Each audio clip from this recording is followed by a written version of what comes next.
ଅଧିବେଶନ ଗଣିତ ଶିକ୍ଷଣ ବିରଞ୍ଚି ମହୋଦୟଙ୍କ କାର୍ତ୍ତିକ ଚିନ୍ତନ ପ୍ରତ୍ୟାଶିତ ଫଳାଫଳ ଏପରି ହୋଇବ ଭାବନାକୁ ସ୍ପଷ୍ଟ ଭାବେ ପ୍ରକାଶ କରିବ ଚିନ୍ତନ ବିଚାର ସମାଚାର ସମାଧାନ বিশ্লেষণ সংগতরে তার্কিক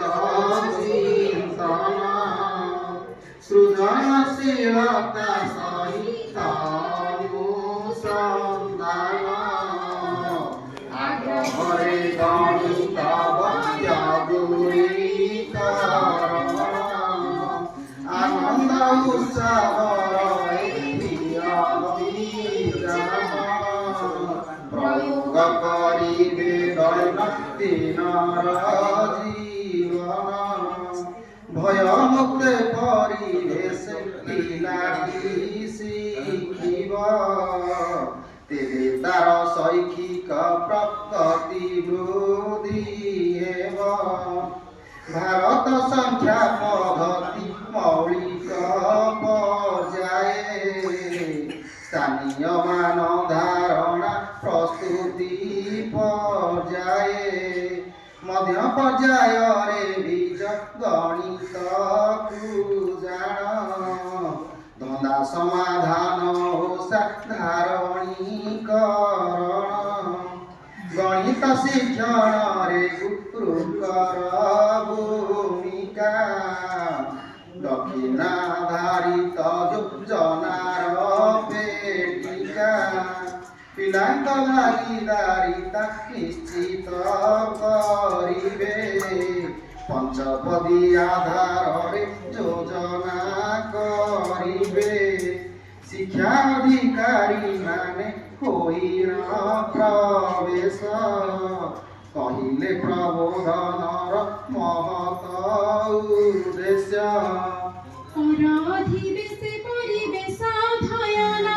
ଜ୍ୟୋତିଙ୍କ ପରିବେଷଣ ସେ ଚିତ୍ତାକର୍ଷଣ ଶିକ୍ଷାଦାନ ଓ ଶିକ୍ଷଣ ଖୋଲା ଆଲୋଚନା ପଞ୍ଚପଦୀ ଶିକ୍ଷଣ ପଞ୍ଚକୋଶୀୟ ଲକ୍ଷଣ ସମନ୍ୱିତକରଣ ପ୍ରସ୍ତୁତି ପର୍ଯ୍ୟାୟୋଜନ ଚତୁଃପାର୍ଶ୍ୱ ବର୍ଣ୍ଣନ ପ୍ରଭାବିତକରଣ କ୍ଷେତ୍ର ପରିଭ୍ରମଣ ଆଉ ପର୍ଯ୍ୟବେକ୍ଷଣ ସାମାଜିକ ଅନ୍ୱେଷଣ ପୂର୍ଣ୍ଣ ଅନୁସନ୍ଧାନ ଆମ ଚତୁଃପାର୍ଶ୍ୱ ଆମ ବିଚିତ୍ର ପୃଥିବୀ ଭାରତୀୟ ଗୁରୁତ୍ୱ ବିଷେଦି ନିରଚିବି ଅଞ୍ଚଳ ଭିତ୍ତିକ କାରଜି ଗୁରୁତ୍ୱ ଶିକ୍ଷଣ ଅଭିବୃଦ୍ଧି ନୀତି ମୁଁ କରିବି ତୃତୀୟରେ ମହେଶ୍ୱର ବିଜ୍ଞାନ ଆସାର ଗ୍ଲାସ ଗୋଡ଼ି ବାଲି ରସ ଭିଏ ତାଳି ମାର ଭାରତୀୟ ଜ୍ଞାନର ଏଜିଗତ ଘର ଜିଜ୍ଞାସାର ଆଶାର କି ଅବସ୍ଥା ଜଣାର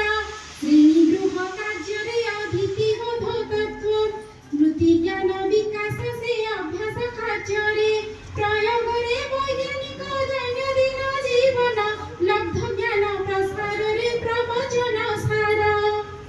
ସୁସ୍ଥତା ଓ ଶାରୀରିକ ଶିକ୍ଷାର ଅଭ୍ୟାସ ଶେଷ ଅଧିବେଶନରେ ହୋଇଲୁ ପ୍ରବେଶ ମାନ୍ୟମହେଶ୍ୱର ପ୍ରଶ୍ୱାସେ ନିଶ୍ୱାସ ଯୋଗ ପ୍ରାଣାୟାମର ଏ ପ୍ରଗାଢ଼ ବିଶ୍ୱାସ ଓଡ଼ିଶା ପାଠ୍ୟକ୍ରମର ଏହି ରୂପରେଖ OCFSE 2025 ଖେଳ ଆଧାରିତ ଶିକ୍ଷା କରିବ ଅଭ୍ୟାସ ନିୟମିତ ଧ୍ୟାନ ମୁଦ୍ରା ରୂପରେ ପ୍ରକାଶ ଜଳୀୟ ମନୋଭାବକୁ କରିବ ପୋଷଣ ନିୟମକୁ ସମତାରେ କରିବ ପାଳନ ପରସ୍ପରକୁ ସମାନ ଦେବ ଭଳିଜାଣ ସାହାଯ୍ୟକାରୀ ଗୁଣର ବିକାଶ ଲକ୍ଷଣ ଏତ ବିକାଶ ଲକ୍ଷଣ ଶୃଙ୍ଖଳିତ ଜ୍ଞାନ ବୃଦ୍ଧି ହେବ ସୁନିଶ୍ଚିତ ପଞ୍ଚକୋଶୀୟ ବିକାଶ ଏହା ଦୃଢ଼ ବାକ୍ୟ ଅଧିବେଶନ ସରିଲା ଚତୁର୍ଥ ଦିବସ ଅନ୍ତିମ ଦିବସ ଭାଇ ହୋଇଛି ପ୍ରବେଶ ହୋଇଛି ଫଳ